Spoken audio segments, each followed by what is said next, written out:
दूसरे इस चरण में हम चाहते थे कि नागपुर में जब 1 जून को प्रोग्राम हो गया तो दूसरी बार दूसरे चरण में महाराष्ट्र के नागपुर शहर के नजदीक वाले शहर में नहीं बल्कि दूसरे शहर में जाए, लेकिन यहाँ के आयोजक लोगों की बड़ी उत्साह था।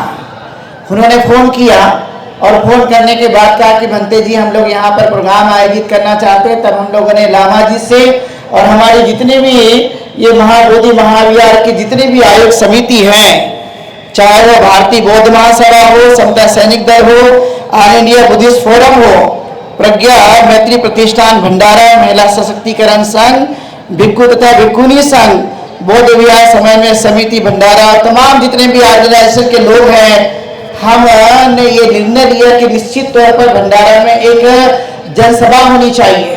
और इसलिए आपने देखा कि लामा जी ने जिस तरह से आपको बात बताई, बड़ी मन से बात बताई है और उनका पूरा मकसद ये है कि महाविहार ये मुक्त होना चाहिए और बीटी एक्ट रद्द होना चाहिए। क्योंकि आपने देखा होगा एक ही हमारी ऐसी जगह है जिसको हम पवित्र जगह मानते हैं, वो जगह है बोध गया की धरती पर, जहाँ पे तथागत गौतम बुद्ध को ज्ञान प्राप्त हुआ और ज्ञान प्राप्ति के बाद उन्होंने पूरे संसार को ज्ञान देने के लिए सारनाथ से शुरू जब किया था तो सबसे पहले उन्होंने 5 लोगों को दिया, लेकिन 5 लोगों को देने के बाद में आपने देखा होगा संसार में आज करोड़ों लोग हैं उनके मानने वाले, इतनी संख्या में बौद्ध अनुयायी रहते हैं।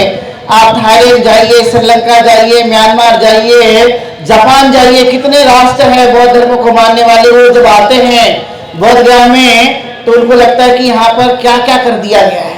जैसे हमको महसूस होता है वैसा उनको भी महसूस होता है, लेकिन ये भारतीय लोगों की ज़्यादा लड़ाई बनती है। इसलिए ये 3 साल से लगातार ये संघर्ष शुरू किया गया। इसलिए आकाश लामा जी और जितनी ऑल इंडिया बुद्धिस्ट फोरम की टीम थी, उन्होंने भारत के कोने कोने में जाकर के बौद्ध लोगों को जगाया और जगाने के बाद में उनको लगता था कि नहीं, ये ऐसी सरकार मानने वाली नहीं है। तो इसलिए 12 फरवरी से धरना आंदोलन शुरू कर दिया गया, जो आज लगातार जारी है। आपको कई बार फेसबुक और व्हाट्सएप के माध्यम से लोग बता रहे धरना आंदोलन समाप्त हो गया, तो हमने ये सोचा कि ये धरना आंदोलन समाप्त हो गया। लोगों में जब ये चर्चा शुरू हो गई और ये बताया गया कि धरना आंदोलन बेचा गया, तो इसलिए हमको लगा कि आकाश लामा जी को लेकर के आपके सामने दिखाया जाए कि ये धरना आंदोलन बेचा गया है कि किसी ने चुरा लिया है, या आपके सामने साक्षात व्यक्ति है जो धरना आंदोलन शुरू किए थे। तो आपको दिखाई दिए कि नहीं साक्षात? बताइए, आपके सामने साक्षात है जिन्होंने शुरू किया था आंदोलन को। और इसलिए मैं आप लोगों से आह्वान करने के लिए आया हूं कि आप लोग किसी भी मीडिया में, वास्तविक मीडिया में आप फोकस कीजिए। जैसे आप यहाँ पर देख रहे होंगे लॉर्ड बुद्धा टीवी है, आवाज इंडिया है, हमारा ये we love Baba Ambedkar channel है। तमाम जितने भी हमारे बौद्ध वास्तविक रूप से हमारी आवाज को बुलंद कर रहे हैं, इन पे विश्वास करिए। ये जब तक आपको नहीं बताते, जब तक हमारे जितने भी ऑल इंडिया बुद्धिस्ट फोरम और जितने भी बुद्धिस्ट ऑर्गेनाइजेशन है, ये जब तक आपको नहीं कहती कि ये रद्द हो गया है और ये धरना आंदोलन समाप्त हो गया, तब तक आप बिलीव मत कीजिए। क्योंकि कई बार ये होता है, आपने एक स्टोरी सुनी होगी, कोई कहता है कि कौवे ने खान ले गया, तो आप पहले कौवे को देखेंगे कि अपने खान को देखेंगे? अपने खान को देखिए, कौवे को देखने की जरूरत नहीं है। तो उसी तरह से हमें ये ध्यान में रखना जरूरी है। मैं जब छोटा था, 4th क्लास में कहानी पढ़ी थी, वो था खरगोश और कछुए में एक बार दौड़ की जीत लग गई कि जीतेगा कौन। तो आपने देखा कछुआ धीरे धीरे चलता है और खरगोश बहुत तेजी से भागता है। तो आपको देखने से ऐसा लगेगा, जानने से ऐसा लगेगा कि जीतेगा खरगोश, लेकिन खरगोश जीता नहीं। जो बहुत ही धीरे गति से जागरूक होकर चल रहा था वो था कछुआ। और पता हुआ कि सबसे पहले गद्दी पर कौन पहुंचा? कछुआ पहुंच गया। उसी तरह से ये आंदोलन लगातार गतिशील है और गतिशील होने के कारण ये आज तक यहाँ तक पहुंचा है। इसलिए आपने देखा होगा ये 16 तारीख को, जैसे कि हमारे जितने भी वक्ताओं ने बात बताई है, वैसा ही 29 तारीख और बाद के समय में ये है निश्चित तौर पे आपके सामने रिजल्ट आएगा कि महाबोधि महाविहार मुक्त होगा, बीटी एक्ट रद्द होगा। इसलिए आप लोग आज से यहाँ घर जाने के बाद में अपने दिमाग में ये बात रखिए कि जब सुबह होगी तो आप गुड मॉर्निंग के मैसेज भेजते हो सबको, लेकिन मैं आप लोग को सलाह देना चाहूँगा कि आप अपने सभी जितने भी भाई बहन हैं, जितने भी सगे संबंधी आप उनको एक मैसेज भेजिए कि बीटी एक्ट को रद्द करने के लिए अब अपने अपने गांव में और शहर में हमें आंदोलन करना है।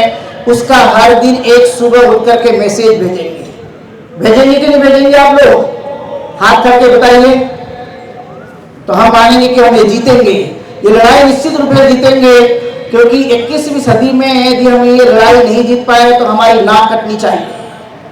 क्यों कटनी चाहिए?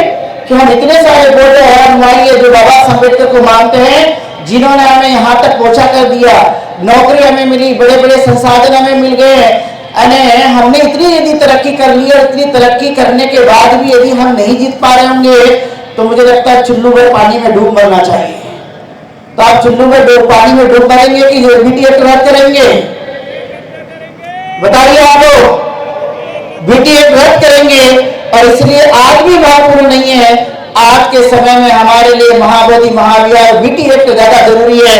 इसलिए घर जाने के बाद में कल सुबह से इसकी तैयारी कीजिए कि यदि 15 दिन में 1 जुलाई से यदि हम अपने स्थान पर यदि धरना आंदोलन शुरू कर सकते तो आप जरूर कीजिए। जितने भी संगठन हैं यहाँ पर अपने मन मुटाव को बाजू रखिए, चाहे वो राजनीतिक पार्टियां हो, चाहे सामाजिक संगठन हो, चाहे हमारे धार्मिक संगठन हो, सब लोग एक छतरी के नीचे आइए मधुमक्खी की तरह। जैसे आपने देखा होगा मधुमक्खी अलग अलग पेड़ों पे जाकर वहां के फूल के जो रस है वो इकट्ठा करके शहद बनाते हैं। उसी तरह से आप अलग अलग जगह में अलग अलग संगठन में काम करने वाले लोग होंगे, लेकिन एक छाते में आइए और इस महाबोधि महाविहार को मुक्त करने के लिए, अस्मिता की लड़ाई को जीतने के लिए आप इकट्ठा आइए। नाराजगी आप लोगों को दिखानी नहीं है। ये तो कई बार क्या होता है, मेरा नाम नहीं आया इसलिए नाराज हो गया, मेरे संगठन का नाम नहीं आया इसलिए नाराज हो गया। नाराजगी की जरूरत नहीं है। जब महाबोधि महाविहार मुक्त होगा, बीटी एक्ट रद्द होगा, तो हम शान के साथ कह सकेंगे कि हमारी मेहनत रंगाई और हमने जीता है जो बाबा साहब अम्बेडकर चाहते थे कि हमें हर एक लड़ाई जीतनी चाहिए। और इसलिए आप सब लोग को इकट्ठा होकर के अब ये काम करना शुरू करना जरूरी है।